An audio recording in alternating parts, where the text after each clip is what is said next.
حضرات گرامی و سامعین کرام، آج کا عنوان ہے قربانی۔ قربانی ایک ایثار ہے، یہ جذبہ قدرت خداوندی کا عطا کردہ ایک نہایت عظیم الشان عطیہ ہے۔ اس کی بدولت انسان نے بڑے بڑے مشکلات سر کیے ہیں اور حیرت انگیز کارنامے انجام دیے ہیں۔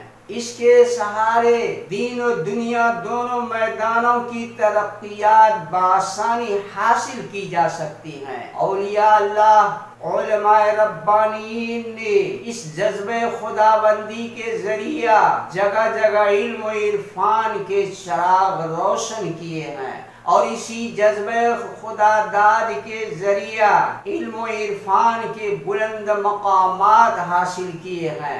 اسلام نے انسان کی ضروریات کا لحاظ و خیال کرتے ہوئے اس کو یہ تہوار عطا کیا ہے جسے ساری دنیا کے مسلمان عید الاضحیٰ کے طور پر مناتے ہیں۔ یہ خوشی اور مسرت کا موقع ہے۔ ایسے مواقع پر عام طور پر دوسرے مذاہب میں لوگ بے قید ہو جاتے ہیں اور تہوار کی آزادی کا فائدہ اٹھا کر اخلاق و کردار کے حدود سے نکل کر پار کر جاتے ہیں، یہاں تک کہ بے حیائی تک پہنچ جاتے ہیں۔ لیکن اسلام کا امتیاز یہ ہے کہ تہوار اور جشن منانے اور خوشی کو انگیز کرنے کا یہ موقع بھی یہاں بے قید آزادی نہیں اور انسان کو اپنی مرضی کا وہ سب کچھ کرنے کی اجازت نہیں دیتا۔ اس لیے ان دونوں مواقع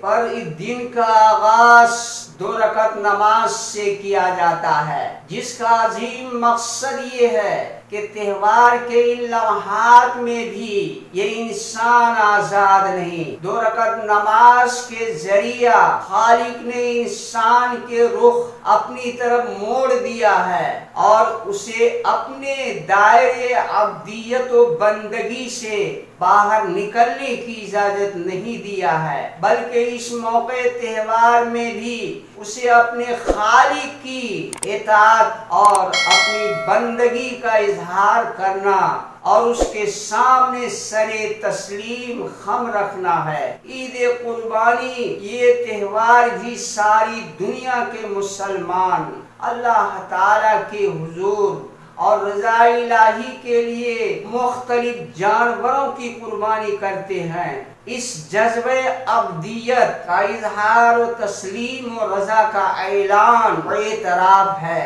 قربانی کا مقصد صرف خون بہانا یا محض گوشت کھانا نہیں ہے، بلکہ ایک جانور کی قربانی کر کے اللہ کے حضور اپنی فنائیت کا اظہار اور ہر قدم پر حکم خداوندی کے سامنے سر جھکا دینے کا اعلان ہے۔ گویا ایک مسلمان اپنے اس عمل سے زبان حال سے اس بات کا اعلان کرتا ہے کہ ہم اللہ کی رضا کے لیے اپنی نفسیاتی خواہشات، اپنے غلط جذبات اور برے اخلاق و کردار سے مکمل طور پر دستبرداری کا صدق دل سے عہد کر رہے ہیں۔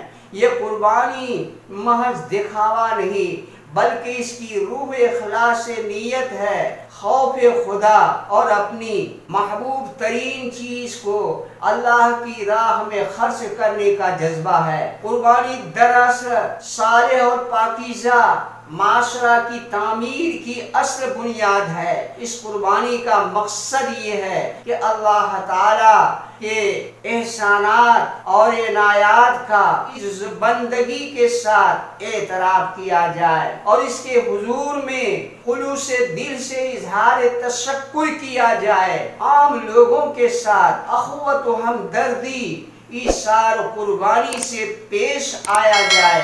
یہ قربانی اصلاً سیدنا ابراہیم علیہ السلام کی اپنے بیٹے اسماعیل کے حلقوم پر چھری چلا دینے اور اپنے بڑھاپے کے سہارے کو راہ خدا میں قربان کر دینے کی یادگار ہے۔